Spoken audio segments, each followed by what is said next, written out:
we are operating the renewed hope agenda, revolution in infrastructure development. The Director of Bridge Designs has shown the new agreed design routes.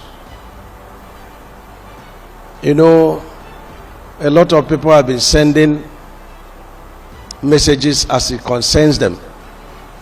Oh, go to the gazetted route. Oh, go to this, go to that. Everybody, you know, it's like in a football match, praying to one God. This team, Father, let us win. Another team, Father, let us win. It's all according to the heart desire of everybody that is involved. And Mr. President says that this development must have two factors. One is the fear of God. The second one is human face. And that's what we have tried to do.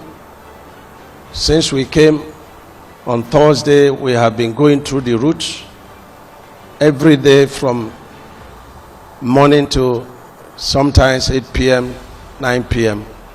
And we've taken hard decisions. In some cases, we have followed the gazetted route. In other cases, we have realigned to the coastal line majorly. And coastal line from the shore 250 meters by the Supreme Court judgment belongs to the federal government. I talk in particular landmark. I don't know if they're here. And come to think of it, there is none of his infrastructure that is affected. I agree that there are some people he subletted the place to, but the shoreline was never given to him by the Onirus family. And so these people he subletted erected some, I won't call it shanties, but caravans, makeshift, so on and so forth, within the shoreline. And if you go to the shoreline, you will see a demarcation of what was given to him, and you will see a different color of the sand there, different color of the sand. And you see by reason of the sand filling, the point that the sand is different color. And so we are dealing with these people that is subletted, you know, this shoreline illegally. And I've asked him to bring his documents. And I challenge him and his co-politicians to bring the documents. Let him flash the documents before the press. I really appreciate it. I'm glad you come for the first time seeing the nature of the investment and the nature of the employment that we've created there. And I very much welcome your empathy and sympathy, taking on board your advice, and we hopefully will come back with proposals and developments and all people concerned, and we look for a way for a win-win situation. And so the person we should be talking about is, you know, Mr. Bolaji. I don't know the name of his, you know, that's the man that should be talking about that his infrastructure is taken. And that is at, you know, kilometer 1 plus 400. And this man came to say, look, I was once a local government chairman. I was once PA to the then governor who dreamt of this coastal route. And I've listened to the commendation by some of the southern governors, especially the Niger Delta, who supported Mr. President when he was governor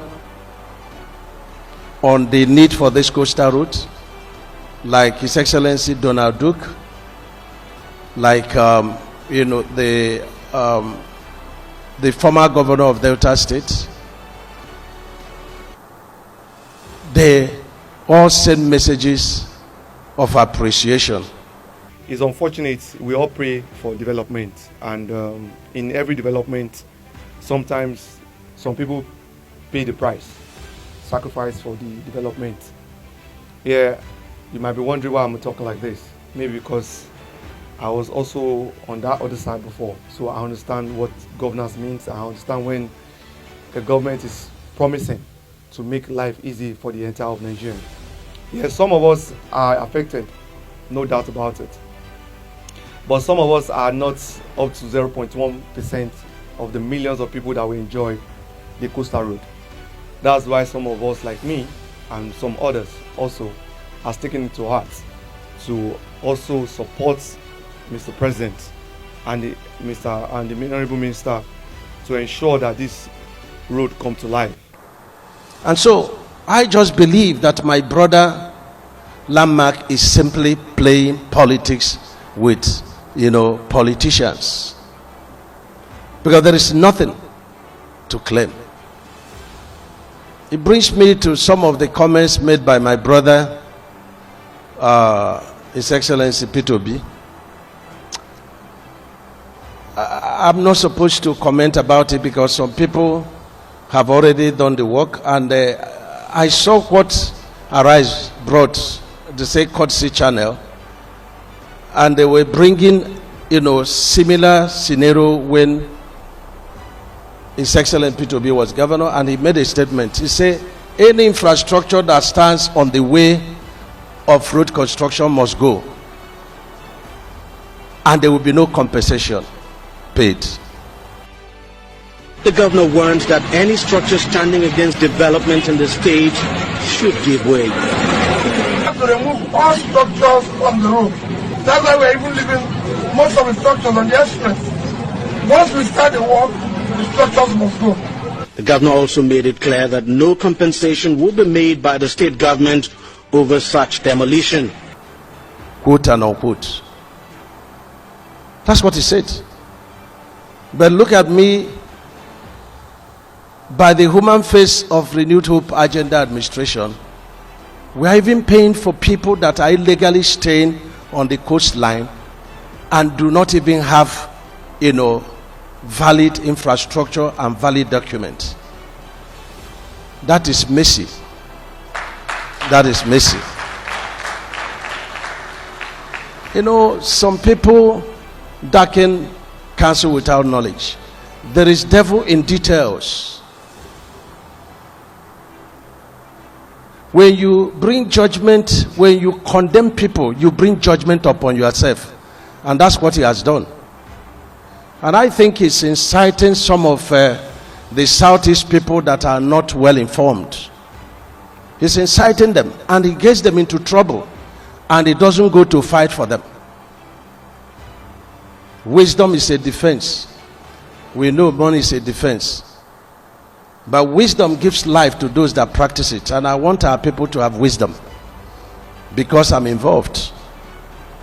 And there is no humanity method to Landmark. That matter should be buried, because I was there. And so we fought everything possible. Even people donated their right of occupancy to save his two big infrastructure, and that should show appreciation. But some people have taken on it alongside with him to play politics. Some people are already very bitter. Why should it be President Bola Ahmed Tinubu that is the one to develop this coastal road? It will be a lasting legacy for generations to come. That is just their own distance. So they look for that venue to attack. But it's all about darkening counsel without knowledge. We have interfaced with a lot of your project affected parties, from kilometer 0 to kilometer 47.47, section 1.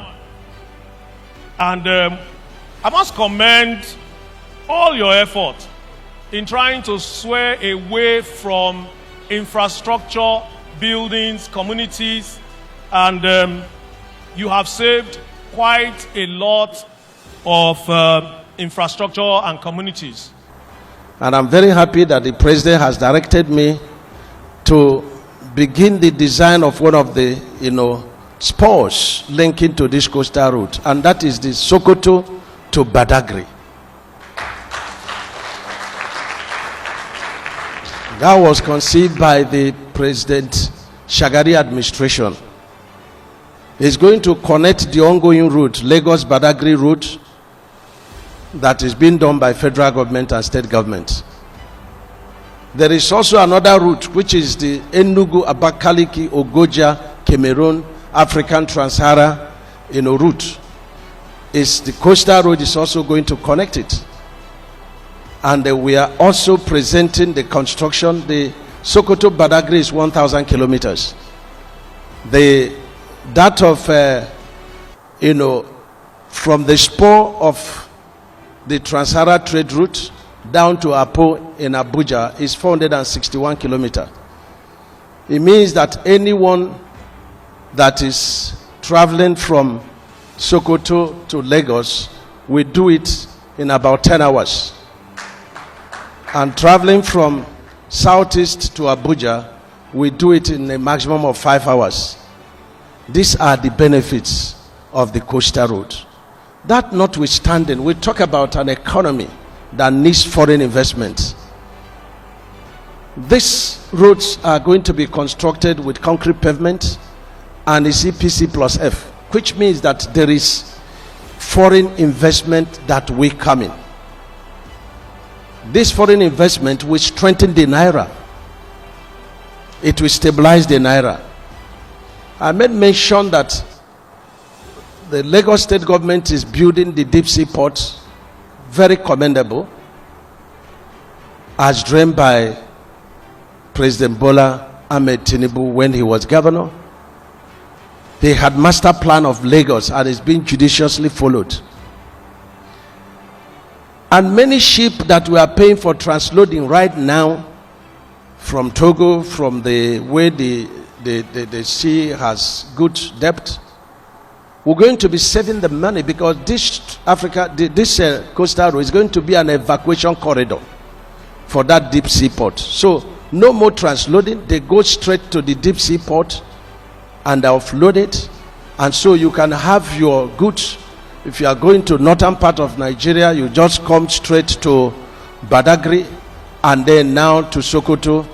And this Sokoto is cutting across Kebbi, Niger, Kwara, and so on and so forth. That of the southeast is cutting across Benue, Kogi, Nasarawa, and the Enugu, Ogoja road.